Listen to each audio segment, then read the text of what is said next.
Assalamualaikum semuanya. Semoga kalian semua dalam keadaan sehat dan dilancarkan rezekinya. Amin ya robbal alamin. Dikisahkan ada sebuah kerajaan yang dipimpin oleh seorang raja yang tidak bisa tertawa. Itu dikarenakan sang raja telah kehilangan putra yang amat dicintainya. Meskipun peristiwanya sudah berlangsung lama, namun sang raja masih memendam kedukaan. Khawatir dengan kondisi sang raja, kemudian pihak istana membuat sayembara. Barang siapa yang bisa membuat raja tertawa akan diberi hadiah uang yang banyak. Dalam waktu sekejap, sayembara tersebut tersebar sampai ke pelosok negeri. Masyarakat pun datang berduyun-duyun untuk mengikuti sayembara yang diadakan istana. Namun, sampai saat ini belum ada yang bisa membuat raja tertawa. Pernah ada seorang pelawak terkenal menghiburnya dengan cerita lucu. Akan tetapi, sang raja hanya menatapnya tanpa ada senyum sedikit pun. Kemudian disusul oleh tukang sirkus yang mencoba menghibur sang raja. Ia melakukan akrobatik yang membuat seisi istana tertawa terpingkal-pingkal. Namun di tengah suasana yang penuh gelak tawa, sang raja hanya terdiam dengan pandangan mata yang kosong. Sementara di tempat lain, Abu Nawas yang baru saja tiba di negeri tersebut mendengar sayembara itu. Ia pun bergegas menuju istana, mencoba keberuntungannya dengan mengikuti sayembara. "Siapa kamu dan dari mana asalmu?" tanya sang raja. "Nama saya Abu Nawas, Tuan Raja. Saya dari negeri Baghdad," jawab Abu Nawas. "Oh, apa tujuanmu kemari?" tanya sang raja kembali. "Saya membawakan daging yang bisa membuat Tuan Raja tertawa. Silahkan Tuan makan daging ini," kata Abu Nawas. Karena penasaran, sang raja mengambil daging tersebut dan segera memakannya. Ketika ia tengah mengunyah daging, sang raja tiba-tiba tertawa sampai terpingkal-pingkal. Semua orang terkejut dan bertanya, "Wahai raja, apa yang membuat Anda tertawa?" Baginda raja lalu memberitahu, "Lihatlah, dia memakai celana terbalik. Bekas pantatnya terlihat jelas di depan," kata sang raja terus tertawa. Sontak seisi ruangan istana ikut tertawa terpingkal-pingkal melihat ulah kocak Abu Nawas. Rupanya saat sang raja memakan daging, Abu Nawas sengaja mempertontonkan celananya yang dipakainya secara terbalik. Akhirnya Abu Nawas pun berhak mendapat hadiah karena berhasil membuat raja tertawa. Kisah selanjutnya adalah Raja dan 5 Putra Mahkota. Alkisah, di sebuah negeri nun jauh terdapat sebuah kerajaan yang dipimpin oleh seorang raja yang sudah tua. Suatu hari raja tersebut berkata kepada penasehat istana bahwa dirinya sudah tak sanggup menjalankan roda kerajaan. Tapi ia bingung, dari kelima putra mahkotanya manakah yang pantas menggantikan dirinya. Lalu oleh sang penasehat istana disarankan untuk meminta bantuan Abu Nawas. "Abu Nawas, siapa Abu Nawas?" tanya sang raja. "Dia adalah orang cerdik yang ada di negeri Baghdad," jawab penasehat istana. Rupanya sang raja menyetujui usulan tersebut. Maka ia pun mengutus beberapa orang istana pergi ke negeri Baghdad untuk menemui Abu Nawas. Singkat cerita, datanglah Abu Nawas menghadap raja yang sudah tua ini. Sang raja lalu menyampaikan maksud alasan diundangnya Abu Nawas. Setelah mendengar penuturan sang raja, Abu Nawas pun bertanya, "Lalu kriteria pemimpin seperti apa yang Tuan Raja inginkan?" tanya Abu Nawas. "Tentunya yang pintar dong Abu Nawas.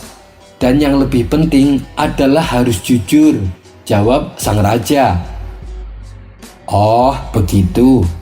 Dari kelima putra mahkota, apakah ada yang terlihat paling pintar? Tanya Abu Nawas kembali. Kalau soal pintar, hampir semuanya pintar-pintar Abu Nawas, sampai saya sulit membedakannya, ujar sang raja. Baiklah, dalam hal ini berarti yang Tuan cari adalah kejujuran. Saya punya sebuah cara untuk mengetahui siapakah di antara kelima putra mahkota yang paling jujur, tutur Abu Nawas. Kemudian Abu Nawas meminta supaya dipanggilkan kelima putra mahkota tersebut. Satu persatu dari mereka lalu diberi telur beserta induk ayam. Saya tunggu selama 40 hari. Bila di antara kalian ada yang berhasil menetaskan telur jadi anak ayam, maka dialah yang akan dinobatkan menjadi raja, perintah Abu Nawas. Setelah 40 hari berlalu, para putra mahkota ini datang dengan membawa anak ayam yang masih kecil. Tapi ada salah satu dari mereka justru masih membawa sebutir telur. Kau lihat sendiri kan Abu Nawas, semua putra mahkota pintar-pintar. Mereka berhasil menjadikan telur menjadi anak ayam. Hanya satu yang tidak berhasil, mungkin karena kurang beruntung, kata sang raja. Bagaimana ini Abu Nawas? Apa rencana selanjutnya? Tanya sang raja melanjutkan. Dengan tersenyum Abu Nawas menjawab, tidak ada rencana selanjutnya Paduka. Saya kira cukup sampai di sini. Tuan Raja sudah bisa menentukan manakah yang pantas menggantikan Tuan. Raja tersebut sesaat kebingungan. Bagaimana caranya memutuskan? Sedangkan yang berhasil menjalankan tugas ada 4 putra mahkota, tanya sang raja. Begini Tuan Raja, perlu Tuan ketahui, telur-telur yang aku berikan adalah palsu. Mana mungkin bisa menetas? Bukankah yang Tuan cari putra mahkota yang jujur? Sekarang Tuan Raja bisa menilai, dari kelima putra mahkota manakah yang paling jujur? Jelas Abu Nawas. Sang raja langsung kagum dengan kecerdikan Abu Nawas. Akhirnya putra mahkota yang masih membawa telur dipilih sebagai raja pengganti dirinya. Kisah selanjutnya. Dikisahkan di sebuah negeri Jepang ada seorang pemuda yang berprofesi sebagai tentara angkatan darat. Pemuda tersebut selalu dilecehkan dan dihina oleh atasannya yang berpangkat kapten. Itu lantaran si pemuda memeluk agama Islam dan meyakini Allah sebagai Tuhannya. Suatu hari, sang kapten hendak mempermalukan si pemuda di hadapan para prajurit lainnya. Ketika mereka sedang berkumpul di lapangan, sang kapten memanggil si pemuda dan memintanya untuk memarkirkan mobil jeep miliknya. Anak muda, kemarilah, ambil kunci ini dan parkirkan mobil jeep itu di depan, perintahnya. Mendengar perintah kaptennya, si pemuda menjawab, siap komandan, tapi saya tidak bisa menyetir mobil. Sang kapten sebenarnya sudah tahu kalau si pemuda tidak bisa melakukan hal itu. Tapi karena berniat mempermalukannya, ia tetap menyuruh tugas tersebut. Dengan nada mengejek, sang kapten berkata, katanya kamu punya Tuhan Allah. Kenapa tidak minta tolong saja kepadanya? Karena tidak berani menolak perintah kaptennya, si pemuda kemudian mengambil kunci mobil dan berjalan menuju mobil jeep milik sang kapten. Saat hendak menjalankan mobil, ia berdoa kepada Allah agar bisa menyelesaikan tugasnya. Tidak disangka, pemuda Jepang yang semula mengatakan tidak bisa menyetir mobil, tiba-tiba ia dapat memarkirkan mobil jeep tersebut sesuai arahan sang kapten dengan sangat sempurna. Ketika si pemuda keluar dari mobil jeep, semua orang yang menyaksikan hal itu langsung menangis, termasuk sang kapten sendiri. Mereka seakan tak percaya dan terkejut dibuatnya. Sang kapten lalu menghampiri si pemuda dan menyatakan keinginannya untuk memeluk Islam. Sontak hal ini membuat si pemuda merasa heran. "Bukankah ini hanya sebuah kebetulan, Komandan? Kenapa Anda sampai langsung tertarik memeluk agama Islam?" tanya si pemuda. Dengan mata berkaca-kaca, sang kapten lalu membuka kap mobil jeep miliknya. Ternyata di dalamnya tidak ada mesinnya sama sekali.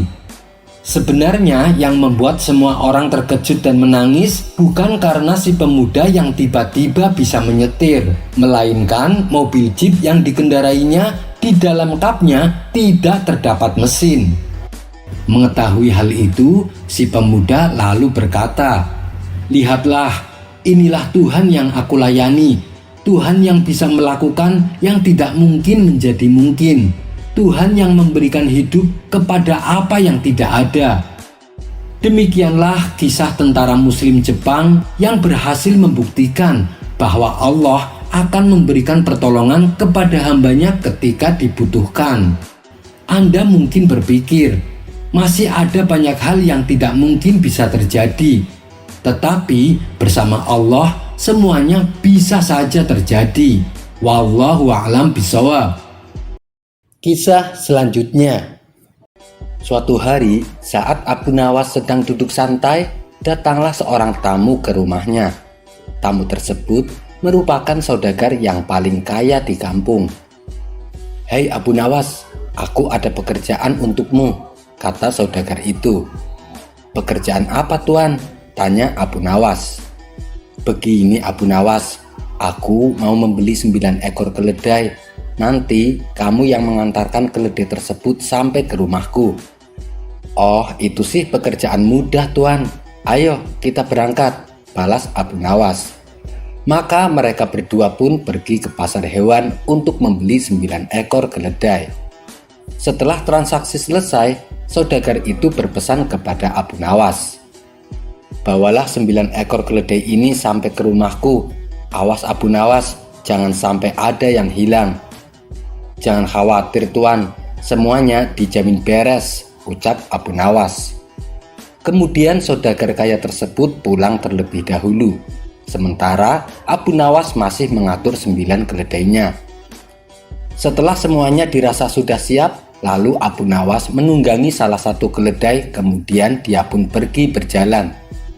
Di tengah perjalanan, muncul dalam benak Abu Nawas untuk menghitung keledainya. Dia pun kaget. Ternyata keledainya hanya berjumlah 8 ekor. Bukankah waktu berangkat jumlah keledainya ada 9? Kenapa tiba-tiba hilang 1? Jangan-jangan salah satu keledainya ada yang terpisah, kata Abu Nawas mulai cemas. Lantas Abu Nawas turun dari keledai untuk mencari keledainya yang terpisah. Ia melihat ke sana kemari dan juga di balik pepohonan, namun ia tak menjumpai apapun. Abu Nawas mencoba menghitung keledainya kembali. Ternyata jumlahnya utuh 9 ekor. "Berarti aku tadi salah menghitung," kata Abu Nawas dalam hati. Abu Nawas pun kembali menunggang keledainya dan menggiring sisa keledai untuk melanjutkan tugasnya. Selang beberapa saat, Abu Nawas berpikir untuk menghitung kembali jumlah keledainya. "Kenapa jumlahnya jadi 8 ekor lagi? Lelucon macam apa ini? Aku dipermainkan oleh keledai," pikir Abu Nawas. Terpaksa Abu Nawas kembali turun dari punggung keledainya lalu menghitungnya kembali. Anehnya, jumlah keledai kembali utuh menjadi 9 ekor. Abu Nawas hampir saja gila. Dia berpikir ada seseorang yang sengaja mempermainkan dirinya. Dia pun kemudian bersembunyi di balik semak sambil mengintip 9 keledainya. "Sekarang aku mau lihat bagaimana seekor keledai bisa hilang," ucap Abu Nawas. Namun usahanya sia-sia karena setelah menunggu agak lama jumlah keledainya masih tetap 9. Ia pun akhirnya memutuskan kembali melanjutkan perjalanan. Ia menaiki keledainya dan menggiring 8 ekor keledai di depannya. Saat ia di atas punggung keledai, Abu Nawas mencoba menghitung kembali keledai yang dibawanya. "Sungguh aneh, jumlahnya jadi 8 ekor lagi. Kenapa bisa begini?"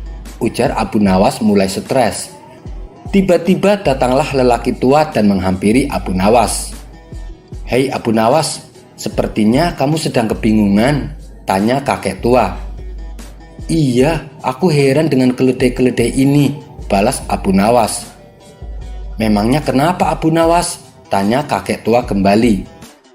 Bagaimana bisa ada seekor keledai yang hilang lalu muncul kembali, tutur Abu Nawas. Lelaki tua itu faham dengan apa yang menimpa Abu Nawas. Dia pun tertawa dan berkata, "Sini, turun dari keledaimu dan hitung berapa jumlahnya." Abu Nawas pun turun dan kembali menghitungnya. Iya benar kek, jumlahnya ada 9 ekor, ucap Abu Nawas. Sekarang pulanglah dan giring semua keledaimu. Jangan biarkan khayalanmu menguasaimu, kata kakek tua. Abu Nawas menurut perkataan kakek tua tadi dan segera kembali melanjutkan perjalanan. Lagi-lagi saat Abu Nawas menaiki keledainya, ia menghitung jumlah keledai yang digiring, jumlahnya hanya 8 ekor. Abu Nawas langsung berteriak minta tolong kepada si kakek tua.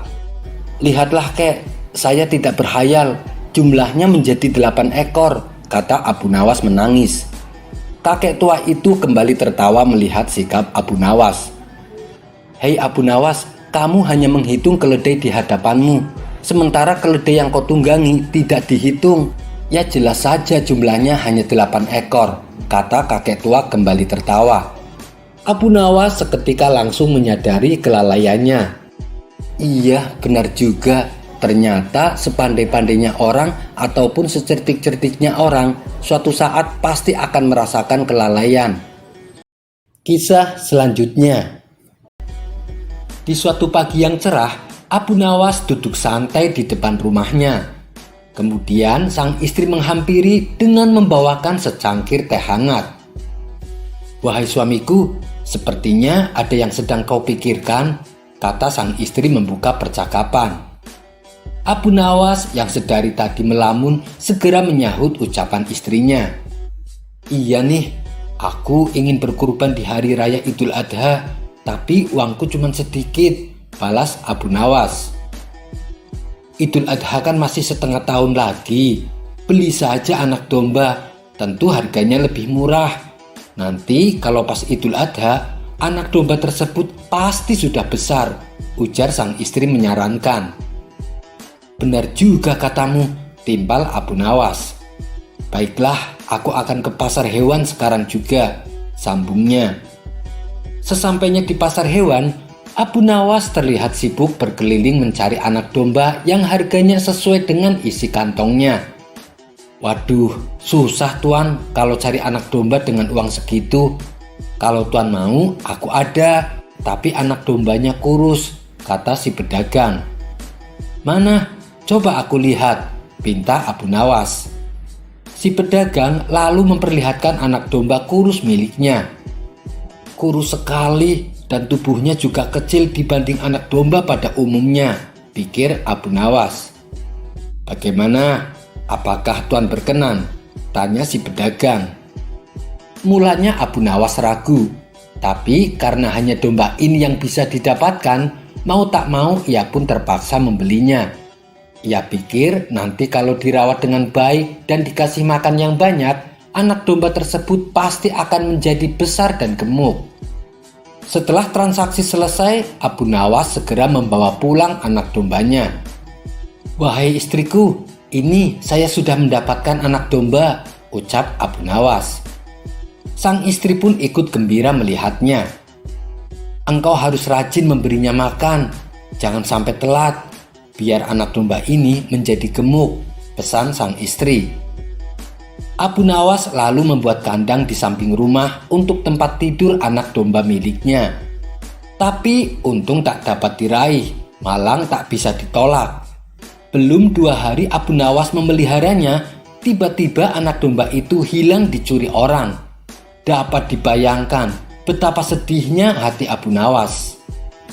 Peristiwa itu terjadi pada malam hari. Ia melihat ada seseorang mencurigakan mendekati kandang. Lalu si pencuri mengambil anak domba dan langsung membawanya kabur. Abu Nawas berusaha mengejarnya, namun si pencuri telah jauh menghilang. Sebenarnya Abu Nawas sempat mengenali wajah si pencuri.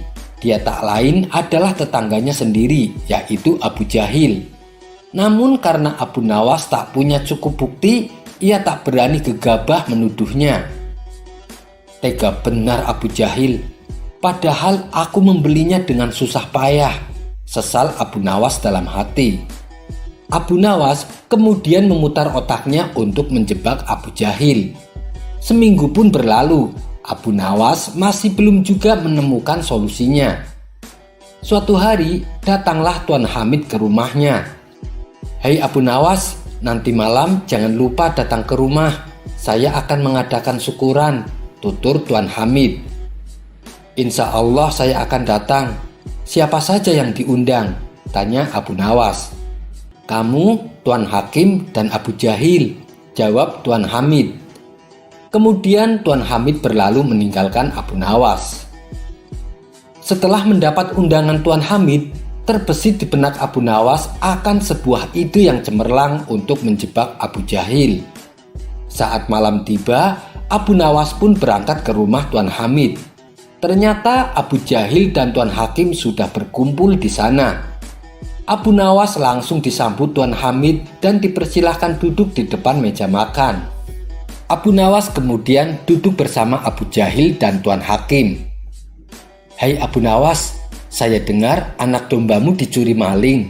Kasihan sekali," ledek Abu Jahil. Mendengar itu, Abu Nawas diam saja tak menanggapinya. "Benarkah itu Abu Nawas? Kapan kejadiannya?" tanya Tuan Hakim. "Benar Tuan Hakim, kejadiannya sudah sekitar seminggu yang lalu," jawab Abu Nawas. Tidak lama kemudian, dari dalam rumah Tuan Hamid membawakan sop kambing dan dihidangkan di meja makan. "Kelihatannya sedap sekali, aku sudah tidak tahan untuk memakannya," teriak Abu Jahil kegirangan. "Kalau melihat sop kambing yang lezat ini, aku jadi teringat anak dombaku yang hilang," ujar Abu Nawas mengawali bualannya. "Tapi sayang, anak dombaku hilang dicuri orang. Padahal..." Abu Nawas sengaja menghentikan ucapannya. "Padahal apa Abu Nawas?" tanya Tuan Hakim penasaran. "Padahal anak domba kepunyaanku itu tidak ada bandingannya di seantero Baghdad ini. Badannya gemuk, matanya bersinar, dan bulunya lebat bagaikan sutra. Siapa saja yang melihatnya pasti ingin memilikinya," lanjut Abu Nawas. "Waduh, sayang sekali aku belum melihatnya," ujar Tuan Hakim mengomentari cerita Abu Nawas. "Itu belum seberapa Tuan Hakim. Di saat bulan purnama, anak domba kesayanganku itu bisa mendendangkan qasidah," ucap Abu Nawas melanjutkan bualannya. Mendengar hal itu, Tuan Hakim dan Tuan Hamid semakin tercengang. Mereka berdua merasa sangat kagum. Tapi situasi semacam itu membuat Abu Jahil menjadi panas hatinya. Sebab dia tahu persis bahwa anak domba milik Abu Nawas sama sekali tidak seperti yang diceritakan.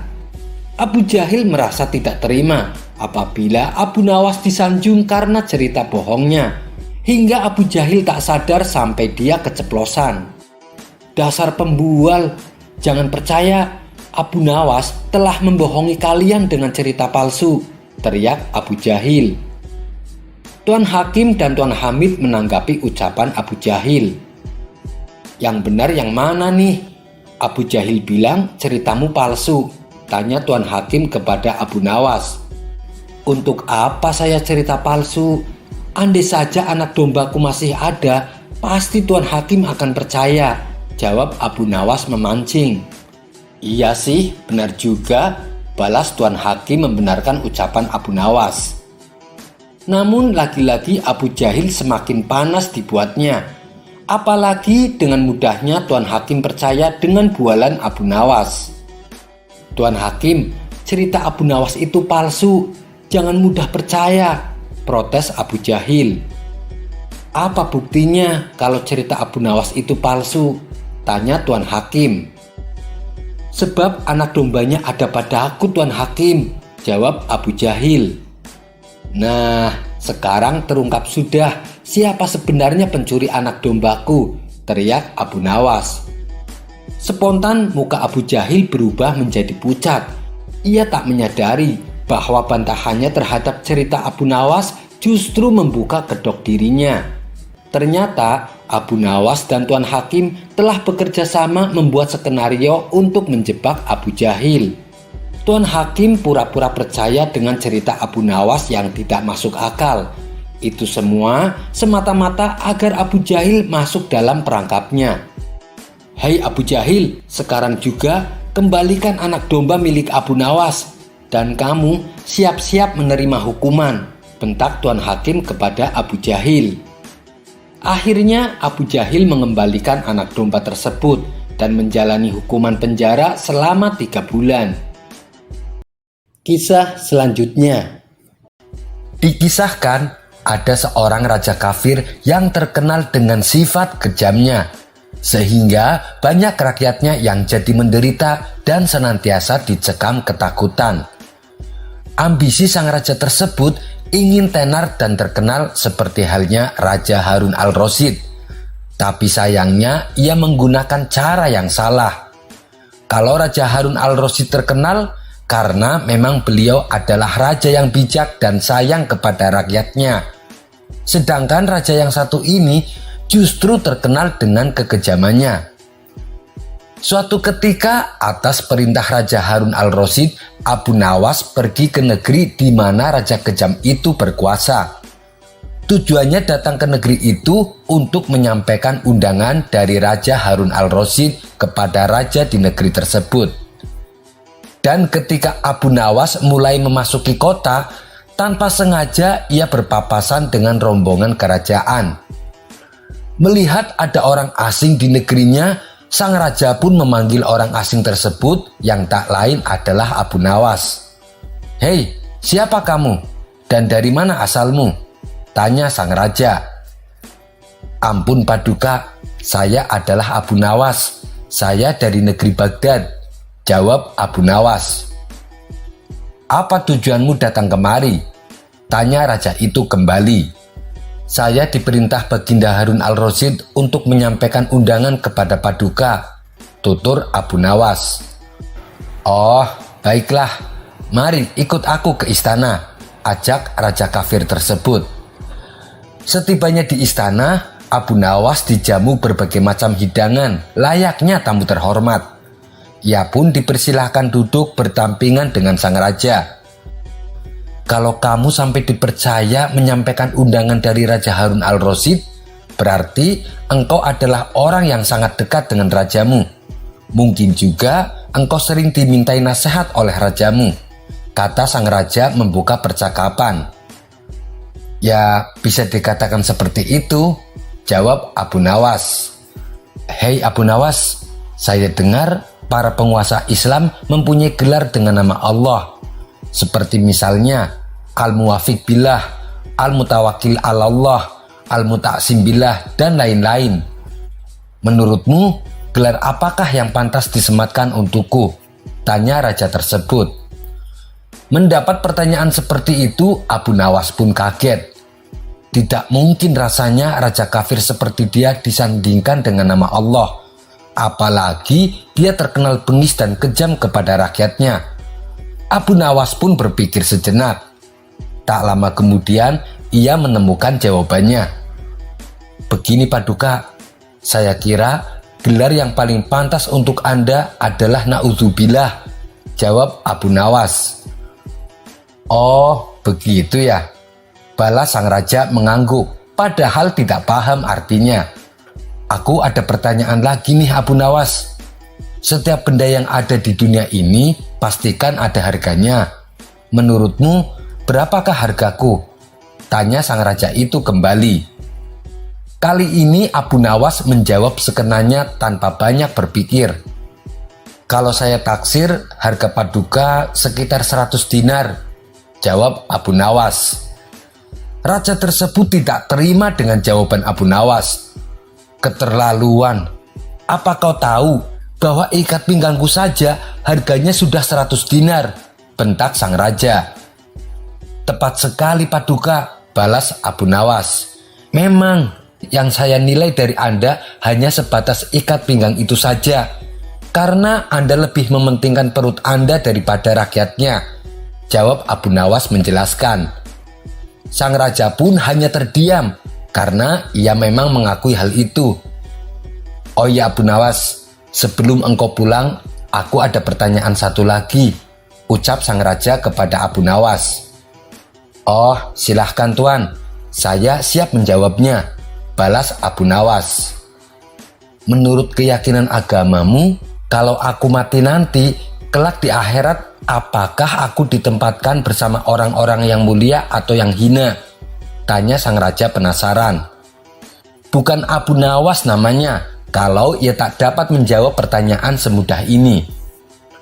Raja penakluk seperti Anda, insya Allah akan ditempatkan bersama raja-raja dan tokoh-tokoh yang telah menghiasi sejarah, ujar Abu Nawas. Benarkah begitu Abu Nawas? Tanya sang raja kegirangan. Tentu saja benar tuan.